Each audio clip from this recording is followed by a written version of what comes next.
നമസ്കാരം. നിങ്ങളൊരു കാര്യം ശ്രദ്ധിച്ചോ?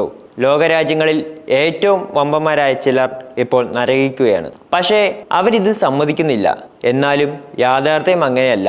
ലോക പോലീസ് എന്നറിയപ്പെടുന്ന അമേരിക്കയിൽ കാട്ടുതീ പടർന്നുണ്ടായ വിനാശത്തിന്റെ കെട്ട് ഇപ്പോഴും അടങ്ങിയിട്ടില്ല. അവർ കരകയറി എന്നൊക്കെ പറഞ്ഞാലും ഇപ്പോഴും അത്തരത്തിലുള്ള പ്രകൃതി ദുരന്തങ്ങളെ പേടിച്ചാണ് അമേരിക്ക കഴിയുന്നത്. അമേരിക്കയ്ക്ക് ശേഷം ഇപ്പോൾ ഇസ്രയേലിലാണ് കാട്ടുതീ പടർന്നിരിക്കുന്നത്. അതും കെട്ടിടയെങ്കിലും വമ്പന്മാർ ഒന്ന് വിറച്ച നിമിഷമായിരുന്നു അത്. നെതന്യാഹുവിനെ പോലെ ഒന്നിനെയും ഭയപ്പെടാത്ത ഒരു ഭരണാധികാരി ഭരിക്കുന്ന ഇസ്രയേലിൽ ഈ കാട്ടുതീ പടർന്നപ്പോൾ എന്തു ചെയ്യും എന്നറിയാതെ വിറച്ചുപോയ നിമിഷങ്ങൾ ഉണ്ടായിരുന്നു. ഒരു പ്രധാനപ്പെട്ട കാര്യം, ഈ രണ്ട് രാജ്യങ്ങളും മുസ്ലിം രാജ്യങ്ങളോട് കാണിക്കുന്ന വിവേചനം വളരെ വലുതാണ്. മുസ്ലിം രാജ്യങ്ങൾ തീവ്രവാദം പോലത്തെ കാര്യങ്ങൾ പടർന്നു എന്നെല്ലാം പറഞ്ഞ് മുസ്ലിമുകളെ തന്നെ ഒറ്റപ്പെടുത്തുന്ന സമീപനമാണ് ഈ രാജ്യങ്ങൾ പലപ്പോഴായി സ്വീകരിച്ചിട്ടുള്ളത്. തീവ്രവാദത്തിനെതിരെ എന്നുള്ള രീതിയിൽ ഒരുപാട് നിരപരാധികളായ മുസ്ലിമുകൾ അടക്കം ഈ രാജ്യങ്ങൾ കൊല്ലാക്കൊല ചെയ്തിട്ടുണ്ട്. ഇതിൻ്റെ എല്ലാം കർമ്മഫലമാണോ ഈ കാട്ടുതീ പോലെ വരുന്നത് എന്ന് പറയുന്ന ഒരു വലിയ വിഭാഗമുണ്ട്. അല്ലാഹുവിൻ്റെ പ്രതികാരം മുസ്ലിം ജനത അനുഭവിച്ചതിൻ്റെ കർമ്മഫലം അതെല്ലാം അനുഭവിക്കാതെ ഈ രാജ്യങ്ങൾ എല്ലാം സുഖമായി മുന്നോട്ട് പോകില്ല എന്നുള്ളതാണ് ഒരു വിഭാഗം ആളുകൾ പറയുന്നത്. അത്രത്തോളം നീറി എത്രയോ പേരാണ് കൊല്ലപ്പെട്ടത്, എത്രയോ പേരാണ് ഇപ്പോഴും വെന്തുരുകി ജീവിക്കുന്നത്. അവരുടെ എല്ലാം കണ്ണീരിൻ്റെ കർമ്മഫലമാണ് എന്നാണ് ഒരു വിഭാഗം പറയുന്നത്. അമേരിക്കയിൽ ലോസ് ഏഞ്ചൽസിൽ അടക്കം കാട്ടുതീ പടർന്ന് പിടിച്ചപ്പോൾ ഒരു നിമിഷം ഇതെല്ലാം ഇനി തീർന്നു പോകുമോ, ലോകാവസാനമാണോ എന്നൊക്കെ ചിന്തിച്ച നിമിഷങ്ങളുണ്ടായിരുന്നു. അതിനുശേഷം ആ കാട്ടുതീ കെട്ടടങ്ങിയപ്പോൾ ഇസ്രയേലാണ് ഏറ്റവും പുതിയതായി കാട്ടുതീ പടർന്നിരിക്കുന്നത്.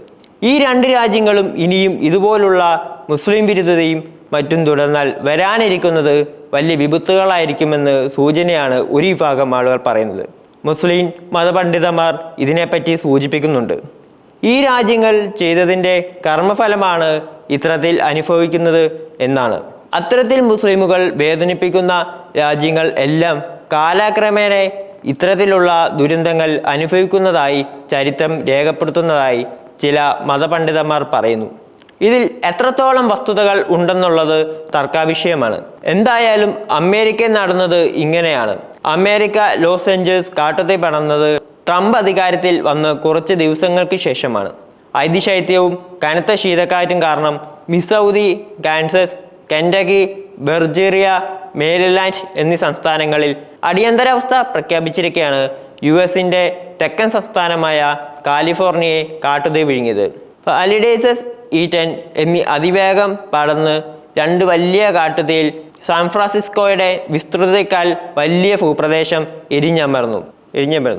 പസഫിക് പാലിസൈഡ്സിൽ തീ പൊട്ടിപ്പുറപ്പെട്ടത് കൺമുന്നിൽ നഗരമെരിയുന്നത് കൊണ്ടാവെ അണുബോംബ് വീണതുപോലെ അനുഭവപ്പെട്ടു ലോസ് ഏഞ്ചൽസുകാർക്ക്. സമൂഹ മാധ്യമങ്ങളിൽ ഇപ്പോൾ വൈറലാകുന്ന ഒരു പോസ്റ്റിലെ വാക്യങ്ങൾ ചേർത്തുകൊണ്ടാണ് ഈ വാർത്ത നിങ്ങളിലേക്ക് എത്തിച്ചത്. ഇത് ചിലപ്പോൾ അന്ധവിശ്വാസമായി ചിലർക്ക് തോന്നാം. പക്ഷേ ഏകദൈവ വിശ്വാസികളായ മുസ്ലിം ജനതയെ ദ്രോഹിക്കുന്നതിന് കാലം മറുപടി പറയും. ഇത്തരത്തിലുള്ള കാര്യങ്ങളെ ചിലർ നോക്കിക്കാണുന്നത് ആ സമവാക്യം പരിശോധിച്ചാൽ അടുത്തതായി ഇന്ത്യക്ക് ഏത് ഗതിയാവും വന്നേക്കുമെന്നാണ് നമ്മൾ എല്ലാവരും ഭയപ്പെടേണ്ടിയിരിക്കുന്നു. ഇന്ത്യയും ഇപ്പോൾ മുസ്ലിങ്ങളോട് കാണിക്കുന്ന വിവേചനം കൂടിക്കൂടി വരികയാണ്. അതുകൊണ്ട് തന്നെ നമുക്ക് മതസൗഹൃദമായി മുമ്പോട്ട് പോകേണ്ട കാലം അതിക്രമിച്ചിരിക്കുന്നു. യുദ്ധങ്ങളല്ല, സൗഹൃദമാണ് ഏറ്റവും വലുത്, സ്നേഹമാണ് ഏറ്റവും വലുത് എന്ന് പറഞ്ഞ് പഠിപ്പിക്കുന്ന നാളുകൾക്ക് മാത്രമേ സമാധാനം പുനഃസ്ഥാപിക്കാൻ കഴിയുള്ളൂ. ഇന്ത്യയും മുസ്ലിമും വിരുദ്ധ തുടരാതെ മാറി ചിന്തിക്കട്ടെ എന്ന് നമുക്ക് പ്രത്യാശിക്കാം.